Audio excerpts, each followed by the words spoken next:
পুরুষের প্রচণ্ড রাগ, তীব্র শাসন আর অধিকারের গর্জনকে ভয় পেও না।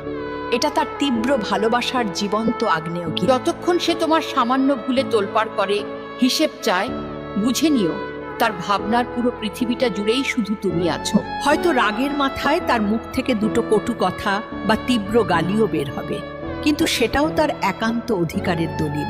আসল ভয়টা সেই দিন পেও যেদিন এই উত্তাল সমুদ্রটা শান্ত হয়ে যাবে, তোমার কোনো কিছুতেই তার কিছু আসবে যাবে না। পুরুষের নীরবতা সম্মতির লক্ষণ নয়, এটা তোমার প্রতি তার জমে থাকা সব আবেগ, মায়া আর অধিকারবোধের মৃত্যুর ঘোষণা। যখন একজন পুরুষ তোমার সামনে শান্ত আর স্থির হয়ে যায়, বুঝে নিও তুমি তাকে শুধু হারাওনি, তাকে জীবন্ত লাশ বানিয়ে দিয়েছো। ঝগড়া করা মানুষটার কাছে ফিরে আসা যায়, কিন্তু চুপ হয়ে যাওয়া মানুষটা তোমাকে তার পৃথিবী থেকে চিরতরে নির্বাসন দেয়।